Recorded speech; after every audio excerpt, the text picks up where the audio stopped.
أعوذ بالله بسم الله الرحمن الرحيم صراط الذين أنعمت عليهم غير المغضوب عليهم ولا الضالين.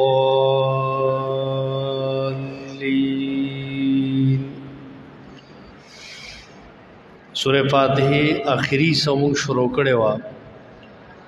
د اهدنا الصراط المستقیم نه د آخری سوا پدې کې تعلیم د دعا او ذکر د درې وډلو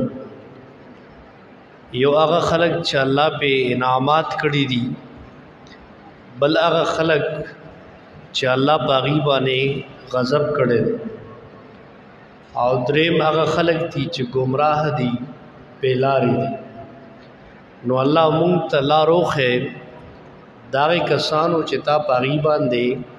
انعام کړي دي او نه لار دا کسانو چې غضب شوی دی باغی باندې او نه د گمراهانو لار راتوخه. د دې انعامت علیهم تفسیر پرون تیر شو، غیر المغضوب علیهم ولا الضالین نن بردی تفسیر مونږ کو. دا غیر المغضوب علیهم او ولا الضالین، دا غیر المغضوب علیهم یا خو بدل دا انعامت علیهم دی یا صفت دا الذین دی او دا یا صفت موضحه دی وضاحت کوي د مخ کې چې دا انعامت علیهم ولا خلق سوق دي، او یا صفت مادحه دی چې دا مدح کوي د دغه خلقو چې انعام یافته خلق ته او غضب او ضلالت والا نه دي.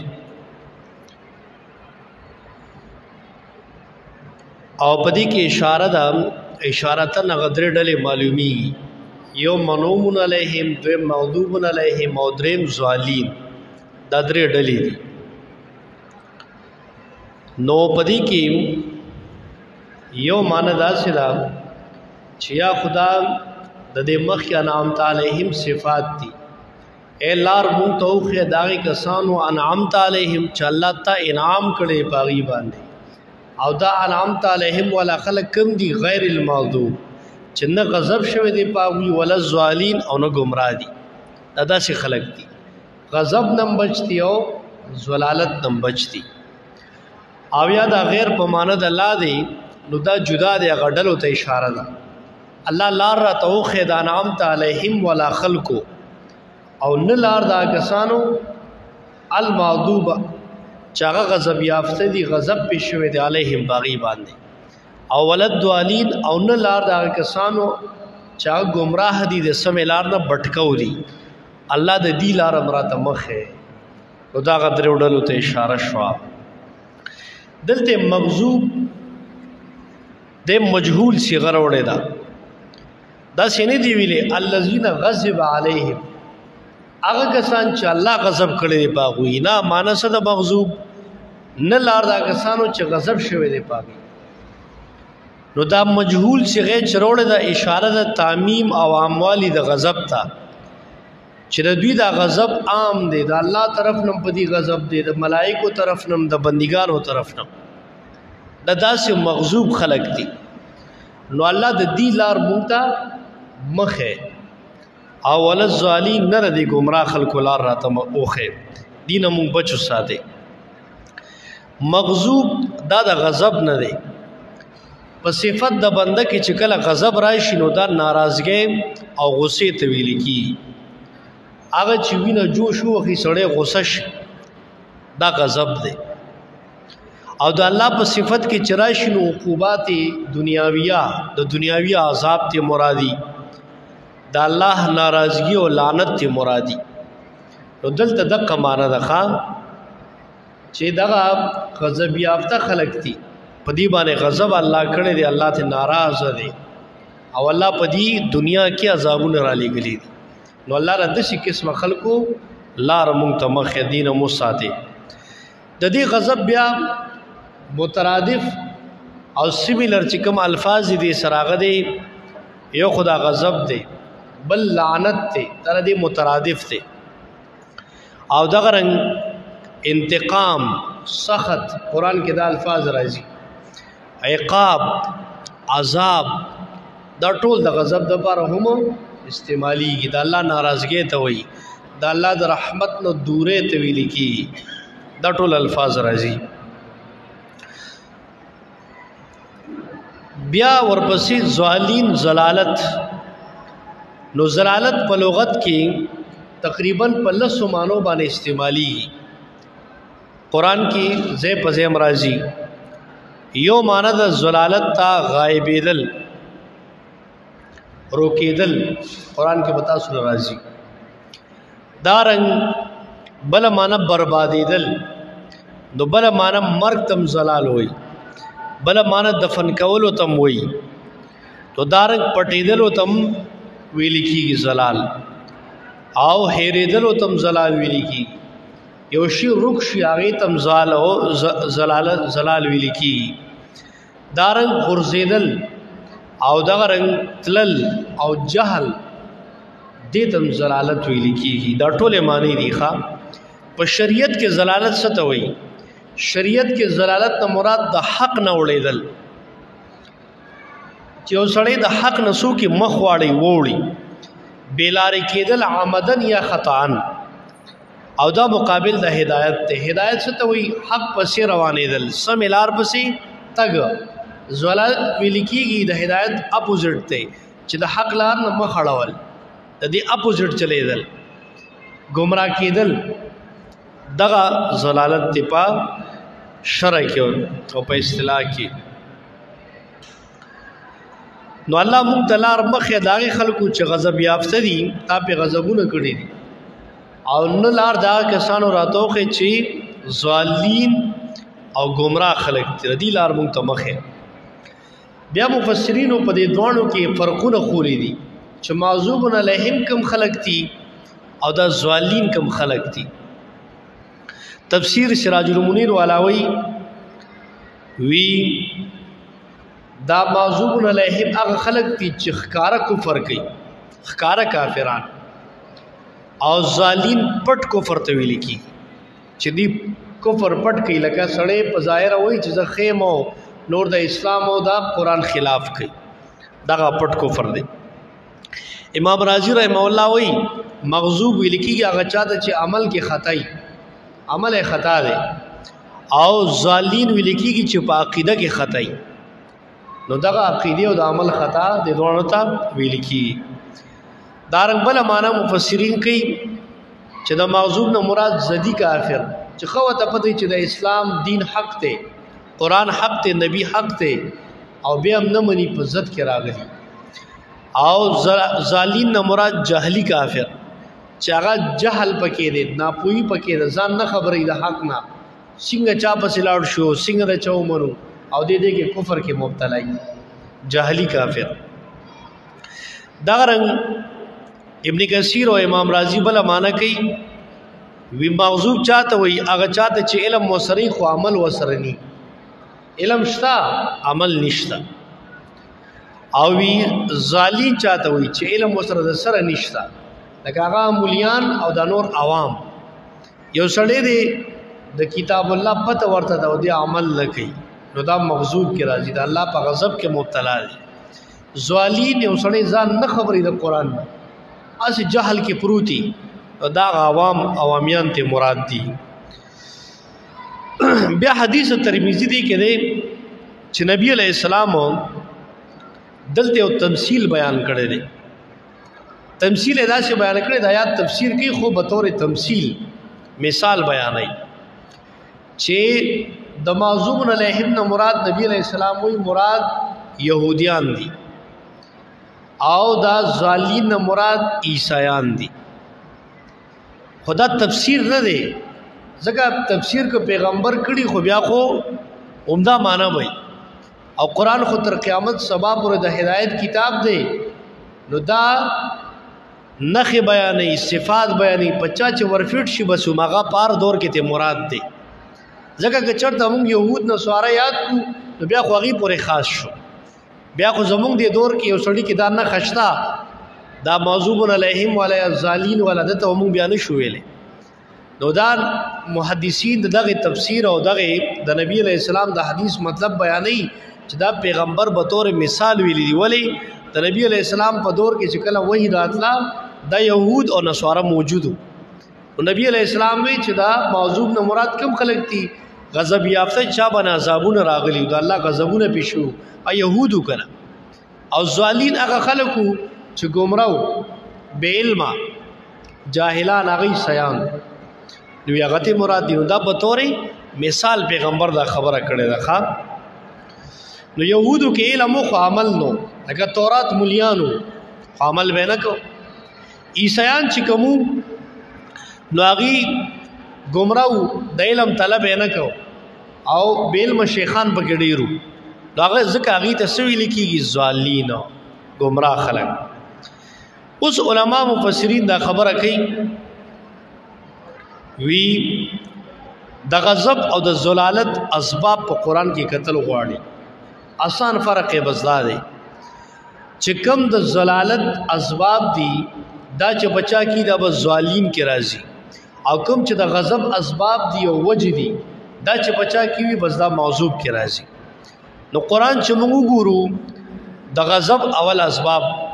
دا تقریبا اول لستی قران ذکر کړی دي. زه مختصرا نمونه تاسو ته خالی اخلمه چې چا کې دا کارونه یي دا په دې کټګوري کې راځي موضوع کې چې دا الله په غضب کې مبتلا ای. نمبر 1 تبدیل د نعمت د الله. یو سړی باندې الله نعمت کړی دی صحت ور کړی دی علم ور کړی دی مال ور کړی دی صلاحیت ور کړی دی او دې څه کوي دا صلاحیت د علم د مال د الله په کار نه راولي د الله د دین په کار نه راولي. نو تبدیل د نعمت نه شکری دا د غضب سبب دی. دویم نمبر د غضب سبب د کفر بی آیات الله چې څوک د الله په آیاتونو نو کفر کې انکار تی کوي قران نه انکار کوي دا غضب یافته دی. دریم نمبر قتل د انبیو چا چې پیغمبران قتل کړي دا غضب یافته دي لکه يهوديان. دارنګ عیسیان د الله نافرمانی دا د غضب سبب دی. دارنګ پیزم د شریعت د حدودونو تجاوز کول. شریعت وای دا زما لیمټ دا د حکم د الله د لیمټ باندې کراس کې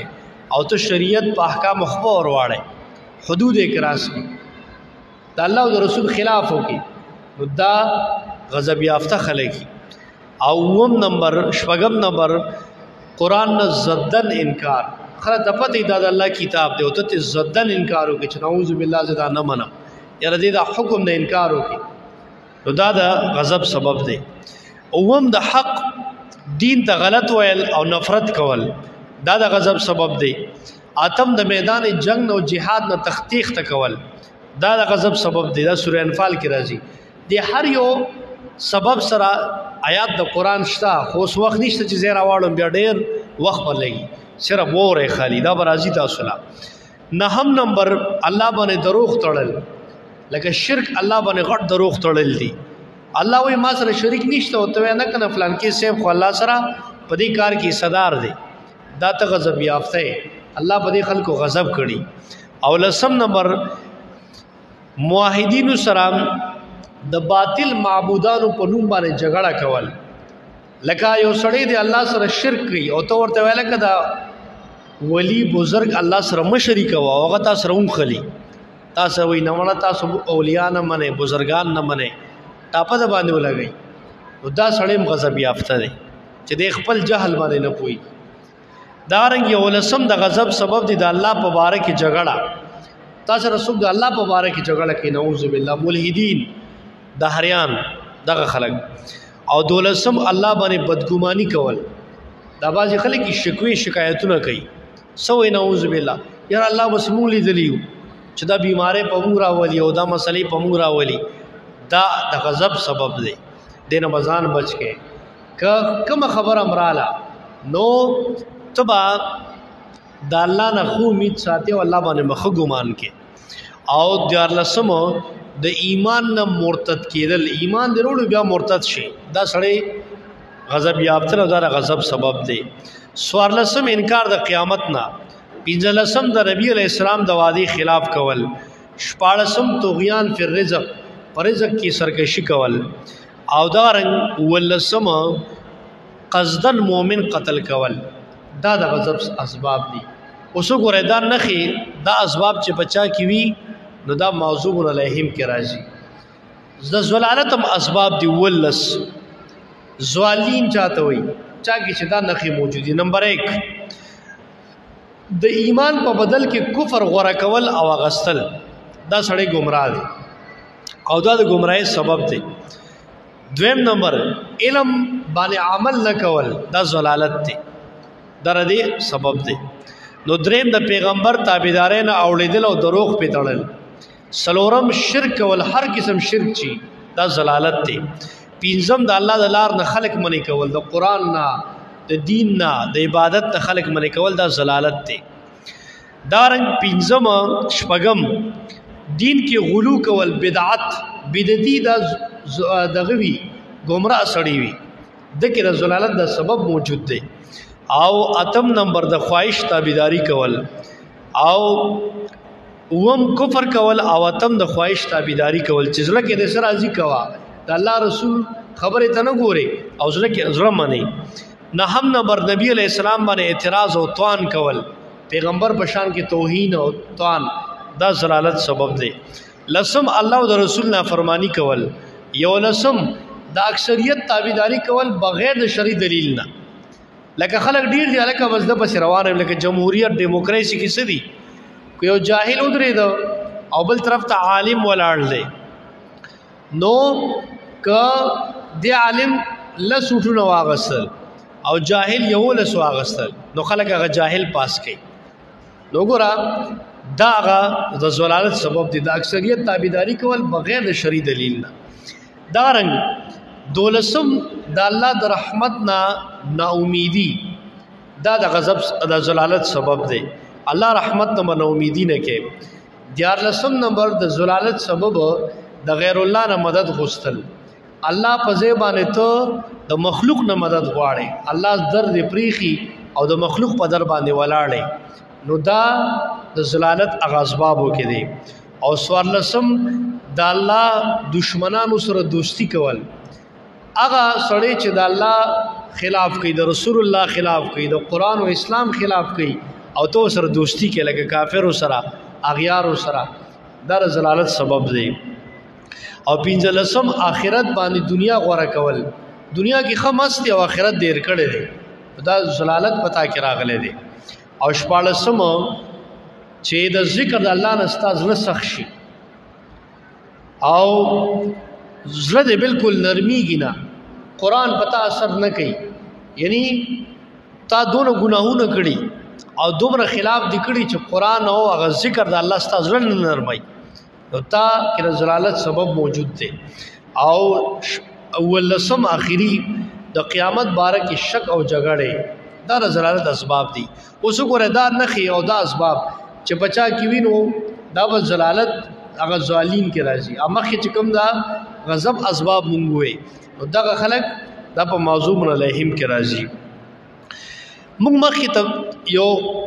معنا وکړو تفسیر چې نبی علیہ السلام حدیث ترمذی کې ویلو چې مراد د موضوع د سود يهوديان او مراد د زوالین نسوک دي عیسایان. نو امام شاه ولی الله رحمه الله په خپل کتاب الفوز الکبیر کې د دې وضاحت کړی او وی چې دې زمانہ کې د يهودو نخي بچا کی وی بس دا موضوع دی او په دې زمانہ کې د نسوارو نخي چې بچا کی ناغ زالین دغه وی وین شیطان تراو انمود جل يهود فانظر الى علماء السوء وکته دا غواړي چې په دې زمانہ کې د يهوديانو ګوري يهوديانو نمونه وګوري چې يهوديان څنګه خلقو د دې زمانې ناکاره مولیانو ته وګوره هغه مولیان چې دین خرڅي هغه مولیان چې حق وینا نه کوي هغه مولیان چې بدعت او شرک کوي. خو مولا دی خدای چا نه مجبور دی په خله پټه لګول د مخ کې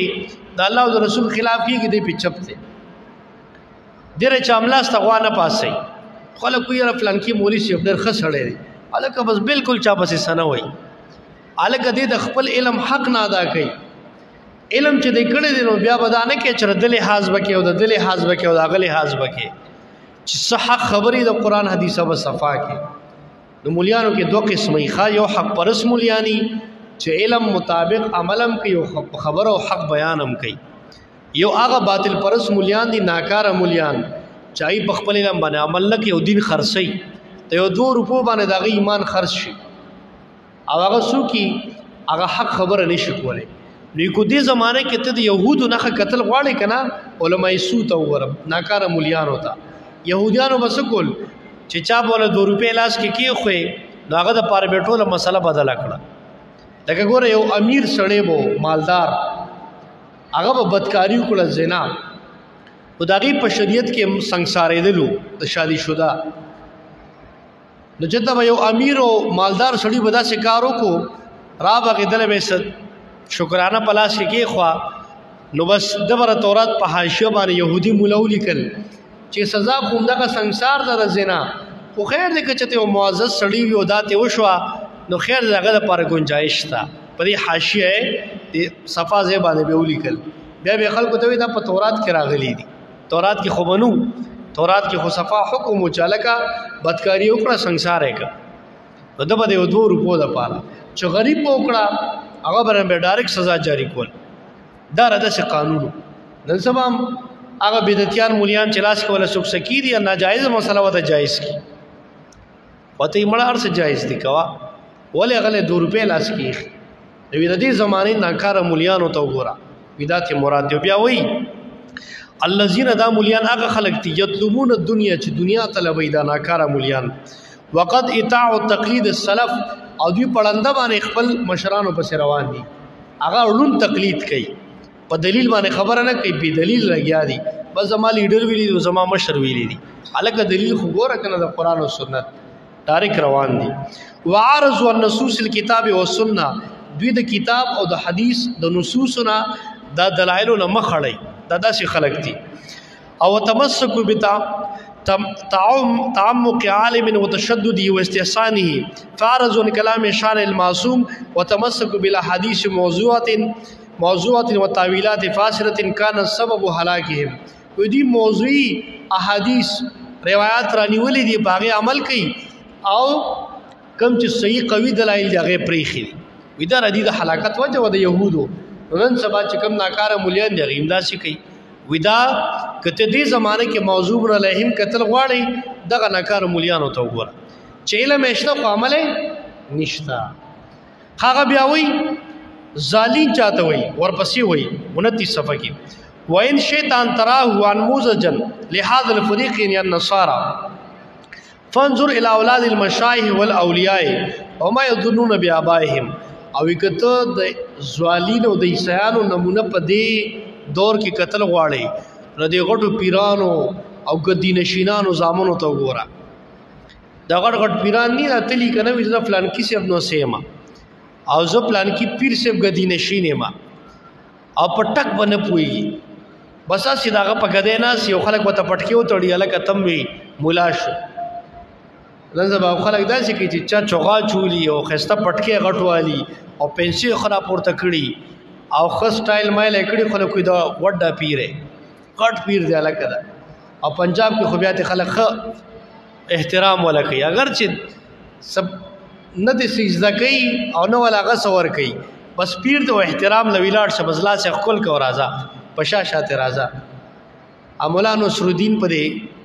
سکول په کتابونو کې اکثر داغه واقعات راځي د خندا ناغه یو رس پټکیا چولې د مزیدار زموږ غالبا د 10 کلاس کې داغه مخ کې داس یو لیسن مو نو یو کس هغه خط روړو په خوا چې بچا پټکیا چولې خلکو وای دا ډېر پوي سړې دي خط ارس باندې پوي نو خط مولانا نصر الدین ته وروړو چیرې جی دا خطر لونه چې دې کې سلی کړی دي اوس هغه پټکی والے د غټ اپی دا ګومان کوي چې دا ډېر پوي سړی دی هغه چې خط څنګه ونی خط الټه نیولې نو چا ورته یې رجی دا خط خو او ز قصه وته دي کې دادی کنه او پته وته نشو چې خط الټه نیولې دی نو چا ورته یې رجی دا خط ته الټه نیولې دی چوي قتل چوي نو هغه ورته وی چې په دې پټکی کې کمال نشته او پټکی ته والا ته ولولا لکه تا په ما دا ګمانو چر دې پټکی چوري دې به خط وای نو نن سبا چې چا پټکی چوري هر سړی په دسه ګمان کې چې دا مولا دی او دا پوي سړی دی حالانکه دا سني خبره دا ده که په پټکی کې کمال وي کنه لکه سړی وته ما د خط دې لرلو چې ما ستا پټکی ته وګتل په پټکی کې کمال یې ته پس کېته وایا نو ورته غلم خبره مې دې پوری کوله چې ګدی نشین نن سبا د پیرانو یا د چته د اولیاء نو سی وي یا به یا بني اسی به ځان ګدی نشین جوړ کړي او زره فلان کی سر نو سی ما او ګدی نشین ما او پټک بنه پوي دا یو پیرو وی دا غزوی داغه نه بعد ګدی نشین شو پیر مړ شو ناغه پلار پیرو عالمو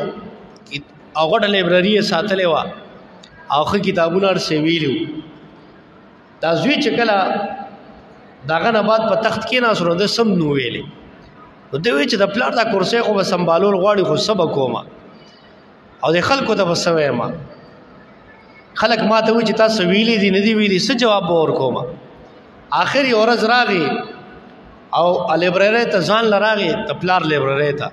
او جو څومره کتابونو په دې ټوله د سلاس راخ تاسو به کراتو شو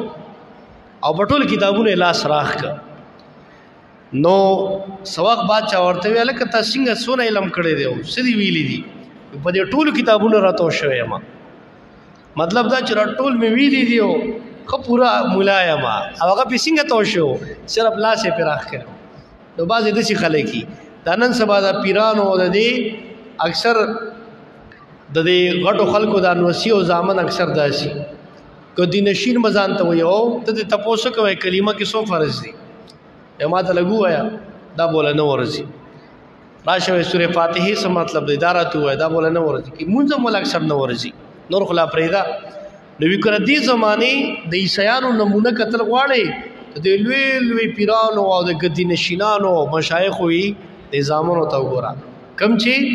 لګیا دي په غلطه باندې ویدار هغه خلک دي نو بہرحال موضوع چې علم ورسره عمل ني ظالین به علم چا پسې لاړ شو د چومونو او ظالین هغه خلکو ته موي چې دغه سي حیران پریشانی چاو یار د چومونو لکه نن سبا دا خلک اکثر سوال کوي ویره چې بلا مليان دي بلا فرقې دي بلا ډلې دي د حق پکې کما یو ده او چا پسې لاړ شو د چومونو مړه بس ته چام نه مونو د دین یو سوال دی چاله کته حیران پریشانې تزبذب کې مبتلا ای وتا نمو یو تپوس دا کو چې ته په دنیوي معاملاتو کې ډېر خيار یې ټک سبق ته تانی ویلې خو دنیوي معاملې کې ته دومره خيار یې کنه چې تا د کلا کور کې وای چاله کلا شه د منډه نه ټماټر وروړه وته چې منډه تلاړ شي ته سل گاڑی چکے او سل خلق چکے ته ګوري چې چا ټماټر خسته دي ته یو سره وګوري چې وګوري اسقا دی یره دا نالما بیا بل تلاړ شي ریډونو ته پوښتنوم کې د چا ریټ خده د چا د ټماټر کوالټي خسته ده نو ټماټر کې هوته دوک کېږي نه چاله کا چا پسې لاړ شم د چا منم دا خو زنه پويګم چې دا خټ ټماټر کم یو دی او بد کم یو دی نه پاګه خو پويږي کپڑے لاړ شي مارکیټ ته نو ته سو دکانونو چاند کې الکه دا کپڑا دا فلان کې کپڑا دا ډنګره کپڑا دا خده دا نه ده او دا ریټ د دې خده دې نه دی خو نو یو ریټ پسې یو سور وو پسې ته شل دکانونه چک کې او کوالټي پسې او چې کله د دین معاملې راشي بیا وی راځي چا پسې لاړ شو د چومونو دې کوم لک سوچو کا کنه دې کې وګوره څوک د قران او سنت موافق خبره کوي او څوک اصله پېښه په قصې بیانای وګوره کړه تعالی الله عقل درکړي دی په درکړي دا څنګه چې د دنیوي معاملاتو کې دومره خيار او ته صحیح او غلط پیژنې چرته کور ته غلط شیرونه دنیا او دا د احتجاجونو کو چاله که خلاړم منډه تا اول ته ټول وي زم ټماټر خدي هر یو کس دا چې غواله زما ټماټر خدي او زه ارزان ورکو او تا ویل دا خو اختلاف دې ټماټر والا زه د یوم نه منم را لې خو چې د دین معاملې شي یاره مولیان ډېر دي او ډلې ډېرې دي او د چا ومنم او چا پسې لاړ شم بس ځان له کښېنه په دې نه خلاصېږي. تعالی الله چې کوم عقل او فهم درکړی دی ته په حق او باطل ووینه ته کښېنه دیني مجلس کې تا ته به خپل حق او باطل واضح شي. قرآن ووایه قرآن به سترګې کولو کړي. الحمدلله قرآن چې څوک وایي دلته زموږ مشایخ او استادانو نه استادو دا سترګې به داسې کولو شي چې په منټ کې په سکند کې چې مولا خبره کوي ته به پېژنې چې دا دې صحیح کوي که غلطه کوي چې قرآن شردار چې دلته دی ووایي نو تا ته به پته لګي چې دا سړی په حق لګیا دی د قرآن موافق د سنت موافق خبره کوي که نه غیر کوي. دلته ردی درسونو دا اثر دی تا ته به پته په خپله لګي. خبره داره چې ته تر ناست نی دیني مجلس کې نه چرته عالم ته ورلنډ شوی حق پرسته ته ځان لرې ساتې نو خپله حیران پریشان یې خو په دې نه خلاصېږي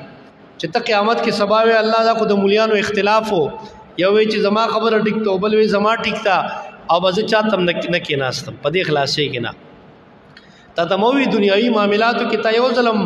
دا ونکړه چې کور ته تش راغلی کور کې دی ویلي چې هلکه د ټماټرو والا اختلاف ته زه ټماټر نه راوړم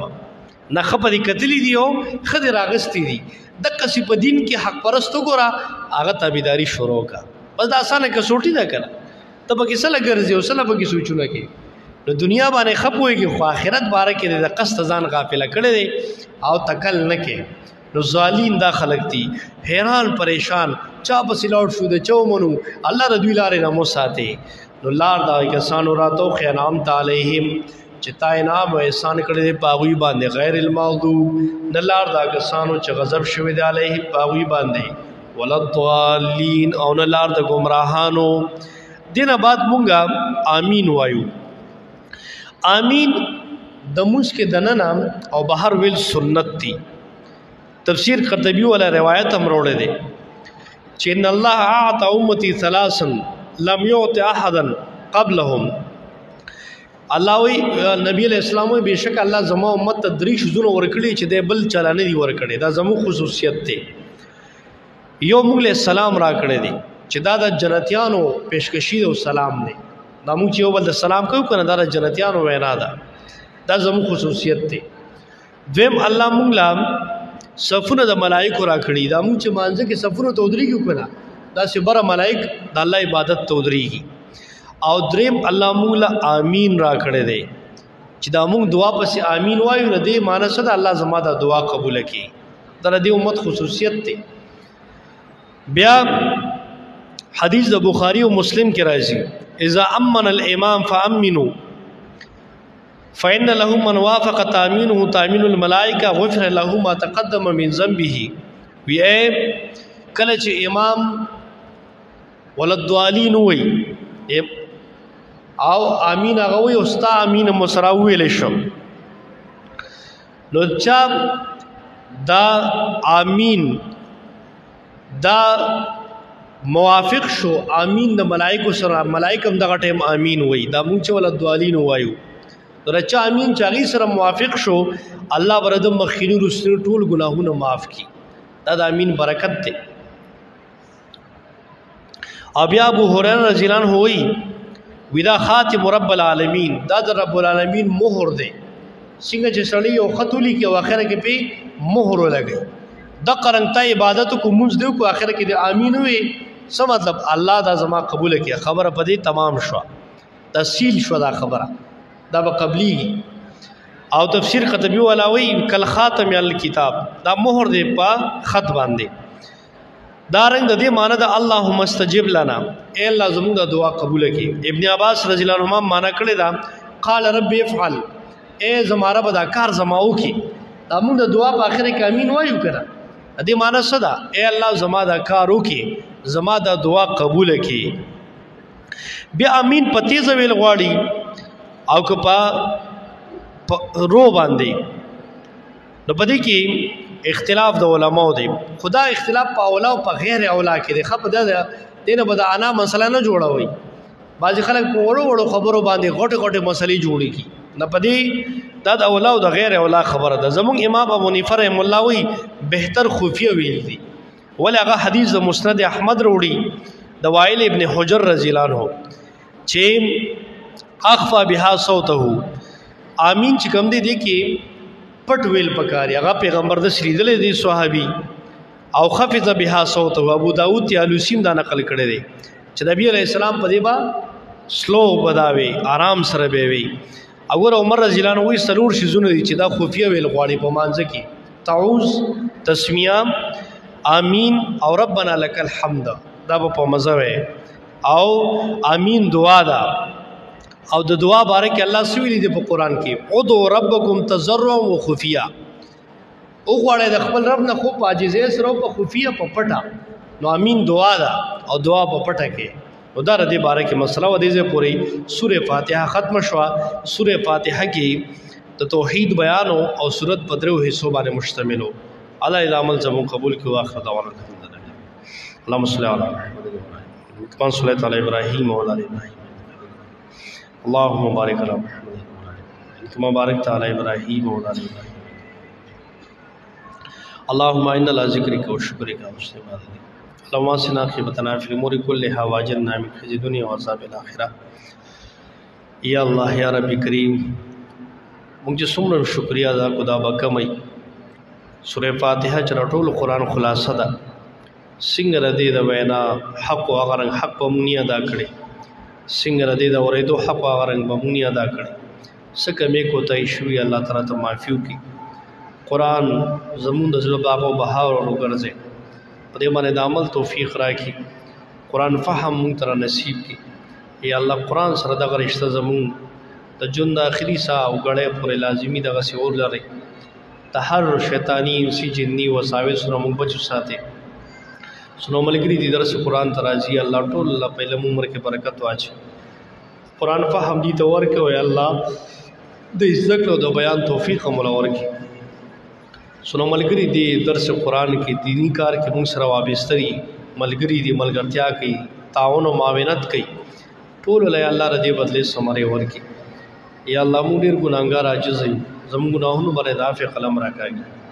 د ملګرو سم مسلې پریشانې دي یا الله ټول پریشانې حل کی ځله مرادونه ټول ملګرو پوره کی یا الله د هر آفتنا شریان او حاسدین موږ پامن کې وساته قرآن او سنت باندې الله موږ عاملین کی د دې اجرونو موږ ته زموږ مور او پلار ته کم ژوندي دي هغه په عمر کې برکت واچي علم کې کم وفات شوي دي الله د دې خیرونه برکتونه ای ته قبر کې ورورسي قبر د نور منور کې مشایخ استادان کم ژوندي دي الله ته په عمر کې برکت واچي کم وفات شوي دي الله ته قبرونه نور منور کې یا الله تمون راضي شه د عمل خپل دربار کې قبول کړي د دې سمره دنیا آخرت کې موږ راکړي ربنا ظلمنا انفسنا وان لم تغفر لنا وترحمنا لنكونن من الخاسرين صلى الله عليه وسلم